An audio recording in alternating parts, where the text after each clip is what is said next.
Welcome to my former office, the Highways of America, where I work narcotics interdiction. Narcotics profiling is defined as the method used by law enforcement officers to highly increase their chances of making a narcotics arrest based on visual cues and indicators prior to the traffic stop. I worked on the interstate, but I want to take you first into the city, the actual city where I cut my teeth and made over 100 arrests on less than 5 miles of highway. Come go to the city with me and then we'll come back to the interstate. This is the exact intersection that I spent 2 years where I made over 100 narcotics arrests. This is a small town with less than 2,000 people. There were two types of people that I would profile. I would look for what I called user drugs and then smuggler loads. And we'll show you in this section what would alert me to believe somebody was just a simple user or what would alert me to somebody being a smuggler. As you can see, this traffic coming behind me and these cars turning the intersection, I would sit here. They were forced to go slow because this is an intersection, and that would help me get a really good look, bird's eye view of the occupants and the vehicle. So if you ever see a patrol car sitting perpendicular at an intersection and he's watching cars real closely going by, one of two things is happening. He's trying to interdict people for narcotics, or he's gotten a BOLO, a be on the lookout, dispatched to him of possibly somebody that was involved in a gas drive-off or some other crime. While I would sit at this intersection, I didn't like stopping the people that lived in Big Sandy. You know, I was trying to catch the larger loads going north and out of towners with marijuana. So if they weren't familiar with this intersection, if they weren't from Big Sandy, I could tell by the way they navigated this intersection. They would be somewhat confused, and they wouldn't use their turn signal, or they'd get in the wrong lane, and I instantly knew they were not a local person. Okay, now this white SUV coming through here looks like a Tahoe. He's not using a turn signal, and I noticed it was a single male, Texas plates, probably from out of town, but his age, he was a lot older. It just didn't strike me as somebody I would stop. There's a black male and black female in a Lincoln. That car's interesting to me, and again, this is not racist.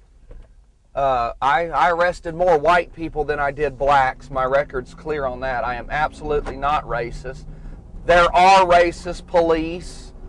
I don't care what they tell you, that they've had the training, that they're not racist. They are racist. Not all of them, but a big majority of them are. They do pick on black people and Mexicans, period. I've seen it with my own eyes. That's still happening today. At this time, I'd run a license plate check. And, well, no, I wouldn't need to. There's a Car-Mart sticker. I know Car-Mart is a local car dealership. They have one in Longview and Tyler, but they also have one in Arkansas. Speaking of stickers, if you had a DARE sticker or a Say No to Drugs sticker, that alerted me to you. And you would not believe the people I arrested with those type of stickers on their cars. Cops do not trust people, period, because they get lied to every single day. Pretty soon, after 2 years of nothing but lies, you could be telling them the honest truth, and they don't believe you. You have to prove yourself innocent, and that's unfortunate, instead of them proving you guilty. They automatically assume you're guilty. Now, that was a white female. At first, it looked like a white male with long hair. White males with long hair, I stopped them all the time. Hair like mine, I would have stopped me. They won't smuggle in a really nice vehicle in case they get busted. There's not a nice vehicle for law enforcement to seize. So we're going to catch up to these two. He navigated that turn very well. I need to get closer to the vehicle and start reading bumper stickers, license plates, things of that nature. And again, I'm at a disadvantage because I'm in a Suburban and not a patrol car. If I were in a patrol car, I would have them really nervous right now. They just bobbled that line. That's enough for me to initiate a traffic stop. But at this point, I actually wouldn't. I'd watch them for a while. If you can zoom in on that sticker up on the corner, the rear window, if that is like a DPS, we support DPS troopers sticker, we donate to to some kind of law enforcement agency, that is a heavy indicator to pull them over. Any support of law enforcement that they're advertising automatically makes me suspicious. And I'm starting to feel that same adrenaline being released into my body, and that's what kept me going in law enforcement. When you ask a cop, why do you want to be a cop, or why are you being a cop, or why are you working narcotics, their answer always is, I want to help people and I don't want drugs to get into the hands of the kids. That's all bull crap. They're out here doing this because of the adrenaline rush. They're actually drug addicts themselves. If I injected you with adrenaline, certain doses every day and all day long like a cop gets, you would become addicted to that adrenaline and need more and more and more and more of it. That's why we have to elevate ourselves to more dangerous things to get that rush of adrenaline. When you first break out of the academy, writing a simple traffic ticket, your hand shakes and you get that adrenaline rush. Well, after 500 times writing tickets, it's no longer a big deal to you. So the next thing, you need disturbance calls to get that same adrenaline rush. Then you need fights. Then you need car chases. And what happens without law enforcement recognizing it, this happened to me, I needed so much adrenaline, the only thing that pumped me up were busting people for narcotics, fights, and car chases. When you find drugs on somebody, you're supposed to handcuff them right then. Well, I would leave the cuffs off of them and say, you're under arrest for possession of cocaine.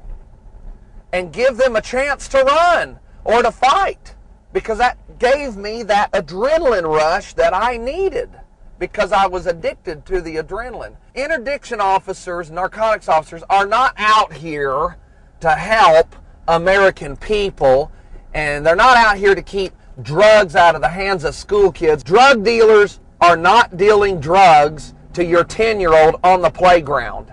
For one, 10-year-olds don't have any money.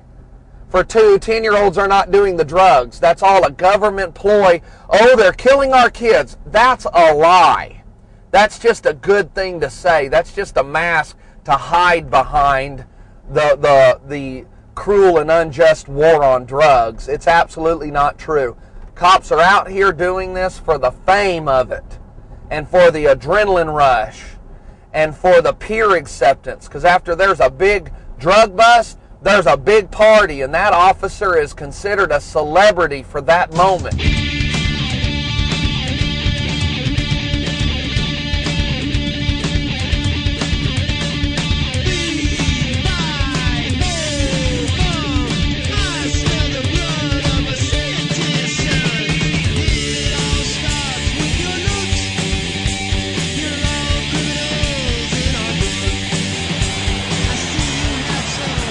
Now, working the interstate is much different than working in the city. Remember, in the city, when I could park my car at an intersection perpendicular to get a good look at the vehicle and the occupants, I can't do that on the interstate. But I'm going to show you the techniques I used where I could get a good look at the vehicle and the occupants. You would either sit on the shoulder of the road and watch the passerbys, or one of my favorite things to do is what I called slow roll.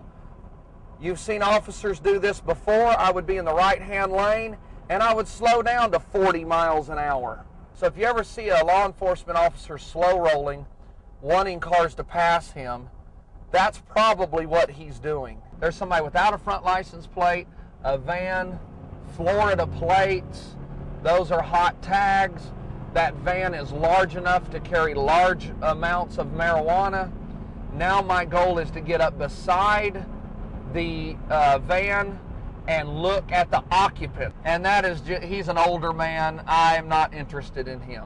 Young man in his 30s driving that kind of van, that would look odd to me. I would light him up. Okay, these guys I would consider users. I would automatically assume they were a pot smoker. You know, they party. They would definitely be pulled over if I were looking for somebody that I thought was just a user. And I have jailed many, many users, unfortunately.